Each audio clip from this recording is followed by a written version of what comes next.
गत दिनों ओड़ा रेलवे पुल पर हुए धमाके को लेकर लगाए जा रहे कयासों का एटीएस और एसओजी ने पटाक्षेप कर दिया है।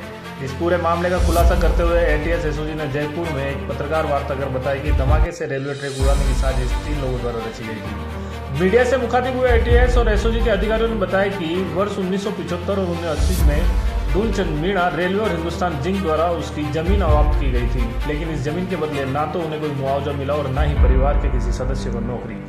इसको लेकर दुलचंद पिछले कई सालों से प्रयासरत था, लेकिन उसे कहीं से भी कोई मदद नहीं मिली। जब उसे किसी भी तरह की आर्थिक मदद और नौकरी नहीं मिली तो वह मन ही मन रेलवे और हिंदुस्तान जिंक के प्रति आक्रोशित होने लगा। आखिरकार यह गुस्सा उसके मन में ज्वालामुखी का रूप धारण कर गया और उसने रेलवे को नुकसान पहुंचाने का मन बना लिया। जिस दिन इस घटना को अंजाम दिया गया उस दिन प्रकाश मीणा और विष्णु के साथ रेलवे ट्रैक पर वो पहुंचा। दोनों ने बम नुमा बंडल को पटरी पर रखा और ऊपर ही रखकर बंडल में आग लगा दी और मौके से भाग खड़े हुए।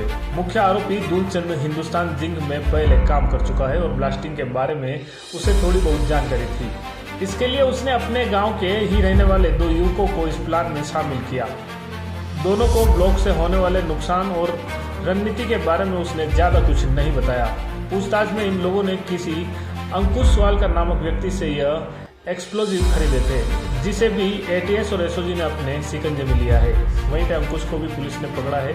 आपको बता दें कि आरोपियों को फिलहाल टीडी थाने में ही रखा गया है, जहां उनसे और जानकारी हासिल की जा रही है। देखिए, एक बहुत बड़ी चुनौती के रूप में ये वारदात हमारे सामने थी, जिसमें एक आपने देखा होगा जिस तरह का ब्रिज की लोकेशन है उसके हिसाब से एक बहुत ही मेजर घटना हो सकती थी, जो वहाँ के स्थानीय लोगों की मदद से एवर्ट की गई थी। और जिस तरह का इस पे प्रयास किया गया था जिलेटिन को यूज़ करके और जो और चीज़ों को यहाँ पे यूज़ किया गया था, उससे एक बहुत बड़ी त्रासदी इसमें हो सकती थी। इसके लिए हम उसी दिन से बड़े उससे मनोयोग से लगे हुए थे। हमारी काफ़ी टीम्स इस पर लगी हुई थी। अराउंड 300 से प्लस जवान जो है वो रेगुलरली इस पर काम कर रहे थे।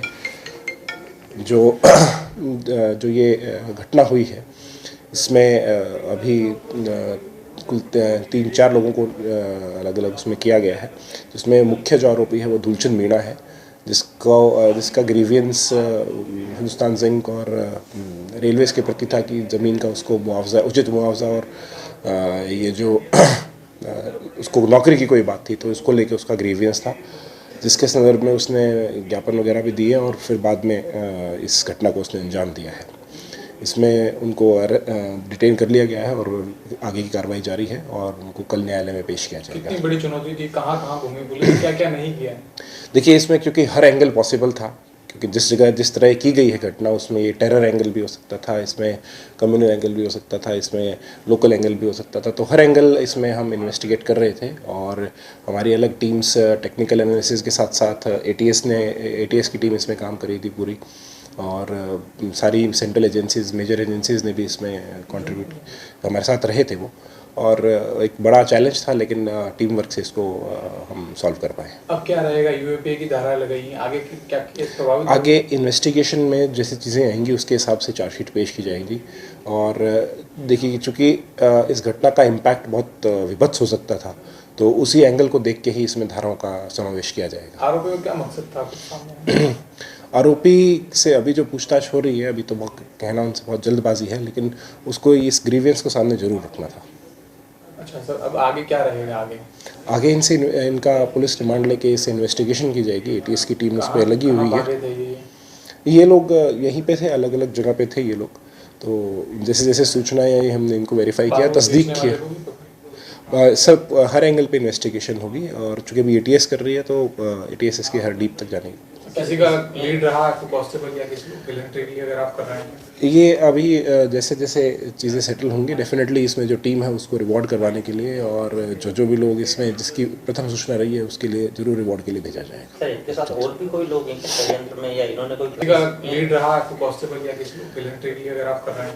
ये अभी जैसे जैसे चीज़ें सेटल होंगी, डेफिनेटली इसमें जो टीम है उसको रिवॉर्ड करवाने के लिए और जो भी लोग इसमें जिसकी प्रथम सूचना रही है उसके लिए जरूर रिवॉर्ड के लिए भेजा जाएगा। सर इनके साथ और भी कोई लोग इनके षड्यंत्र में या इन्होंने कोई प्लानिंग की हो, प्लानिंग में कोई शामिल होने से? अभी इन्होंने ऐसी कोई बात नहीं बताई है, but it is too early to say this. ये इन्वेस्टिगेशन में आगे रिवील होगा कि यदि कोई ऐसी बात है तो हम उस एंगल पे भी इन्वेस्टिगेशन साथ में ही करेंगे। दूसरी एजेंसीज का कोई रोल बचता है अब जिस लेवल पे सेंट्रल की जो एजेंसीज हैं? नहीं, अभी तो स्टेट मेनली तो इसमें स्टेट की एजेंसीज ने ही काम किया है, राजस्थान पुलिस और एटीएस ने, उदयपुर पुलिस और एटीएस ने, तो वो एजेंसीज इसमें आगे भी काम करती रहेंगी।